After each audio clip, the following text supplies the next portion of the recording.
Hello student, this is Suman Dutta. আজকে আমরা এখানে প্রেজেন্ট হলাম নতুন একটা ভিডিও নিয়ে। আজকের ভিডিওতে থাকছে 2018 কোশ্চেন। ঠিক আছে, 2018তে যে মাধ্যমিকের কোশ্চেন হয়েছিল ওই কোশ্চেনের মধ্যে যে গ্রামারগুলো ছিল সেইগুলো নিয়ে এখানে আলোচনা করব। তো আমরা 2025 মাধ্যমিক এক্সামের জন্য প্রস্তুতির জন্য আজকের এই ভিডিওটা দেখছি। তো এই বাংলা গ্রামারের প্রথমে কি আছে? প্রথমে আছে নির্দেশ অনুসারে বাক্য পরিবর্তন। এই নির্দেশ অনুসারে বাক্য পরিবর্তনে কি থাকে? সরল বাক্য, জটিল বাক্য, অন্তস্থ বাক্য, প্রশ্নবোধক বাক্য এগুলো থাকে। তো এই পরীক্ষার মধ্যে আমরা দেখে নিচ্ছি কয়টা আছে। টোটাল 5টা এসেছে এই নির্দেশ অনুসারে বাক্য। তো প্রথমটা কি আছে? পথ খরচটা জুটলেই আমি উদয়পুরে যাত্রা করিব। এটা কিসে করতে হবে? এটা করতে হবে জটিল বাক্যে। তো যখনই এটাকে জটিল বাক্যে আমরা নিব, কীভাবে করব?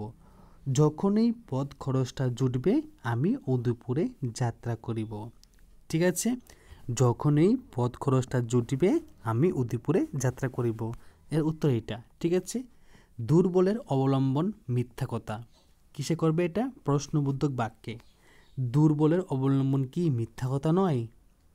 ঠিক আছে, দুর্বলের অবলম্বন কি মিথ্যা কথা নয়? রাত্রি যখন 11টা তখন কলিকাতার বাবু কাবু হইয়া বললেন। রাত্রি যখন 11টা তখন কলিকাতার বাবু কাবু হইয়া বলিলেন। কিসে নিতে হবে? সরল বাক্যে। কি লিখবে? রাত্রি 11টার সময় কলকাতার বাবু কাবু হইয়া বললেন। রাত্রি 11টার সময় কলকাতার বাবু কাবু হইয়া বললেন। সন্ধ্যায় সেটা জ্বলে না প্রদীপ। সন্ধ্যায় সেটা জ্বলে না প্রদীপ। অন্তস্থ বাক্যে কীভাবে করবে? সন্ধ্যায় যেখানে নিষ্প্রদীপ থাকে। সন্ধ্যায় যেখানে নিষ্প্রদীপ থাকে। আমি নিরুৎসাহ হইয়া পড়িলাম।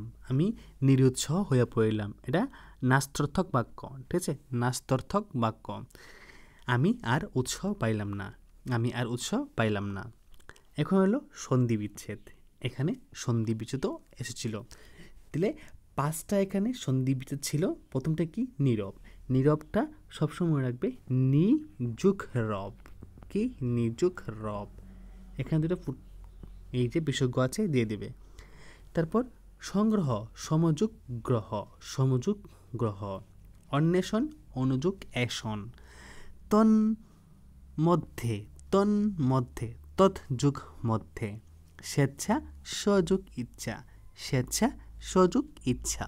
ওকে, তারপর এখানে আছে একটি করে উদাহরণ দাও। একটি করে উদাহরণ দাও কি আছে?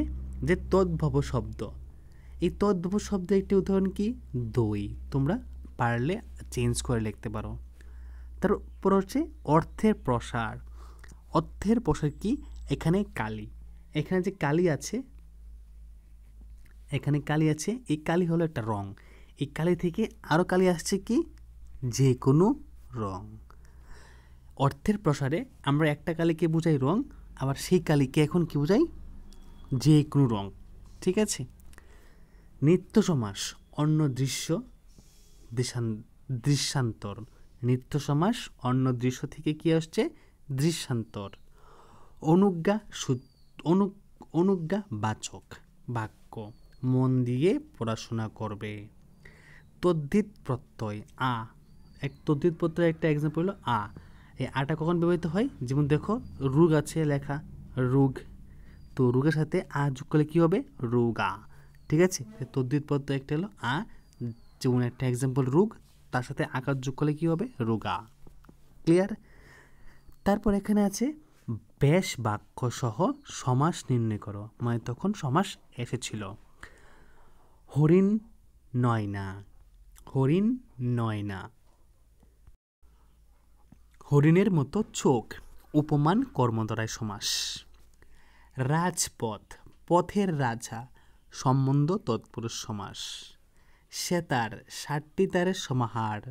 দ্বিগু সমাস। মৃত্যু ভয় মৃত্যু থেকে ভয়। অপদান তৎপুরুষ সমাস। অহর্নিকা অহ ও নিশি দ্বন্দ্ব সমাস। ঠিক আছে, এই সমাসগুলো কিন্তু ভালো করে পড়ে রাখবে। এখানে থেকে ইম্পর্টেন্ট আসতে পারে তোমাদের পরীক্ষায়। যদি একটা আসে মন্দ কোথায়, 1 নম্বর পেয়ে যাবে শুধু 5টা পড়ে। তারপর এখানে আছে কি, অর্থের পার্থক্য দেখাও। দেখো অর্থের পার্থক্য দেখার মধ্যে কিন্তু খুবই মজা। একটা কি আছে, একটা আছে অর্ঘ্য মূল্য, আরেকটারও কি আছে পূজার উপকরণ, দিন দিবস, আর দরিদ্র দিন মানে দরিদ্র, চির নিত্য, চির ছিন্ন বস্ত্র, আবরণ আচ্ছাদন, আবরণ গয়না, বদ হইল আচ্ছাদন, বদ হইল গয়না। তাহলে বা সংস্কার ক অন্তঃস্থ মানে শিব, আর দন্তস্ব অনুসার ক অন্তঃস্থ মানে মিশ্রণ। একটা সংখ্যা হলো শিব আর একটা সংখ্যা হলো মিশ্রণ। এই হলো 2018-তে আসা বাংলা গ্রামারের প্রশ্নের উত্তরগুলো তোমাদের সামনে আমি তুলে ধরলাম। তো এই 2018 গ্রামারের যে যা যা ছিল এখানে সন্ধি বিচ্ছেদ, তারপর এখানে কি নির্দেশ অনুসারে বাক্য, সমাস, সেগুলা তোমরা ভালো করে পড়বে। বাই চান্স যদি এখান থেকে 5-6 নাম্বার চলে আসে তো তোমাদের জন্য খুবই পরীক্ষার মধ্যে হেল্পফুল হবে, কারণ অল্প পরে তোমরা 5 নাম্বার পেয়ে গেছো। তো যদি আজকের ভিডিও তোমাদের কাছে ভালো লাগে থাকে অবশ্যই ভিডিওটা সবার সাথে শেয়ার করবে। তো দেখা হচ্ছে একটা গুরুত্বপূর্ণ ভিডিওতে। সবাইকে অসংখ্য ধন্যবাদ।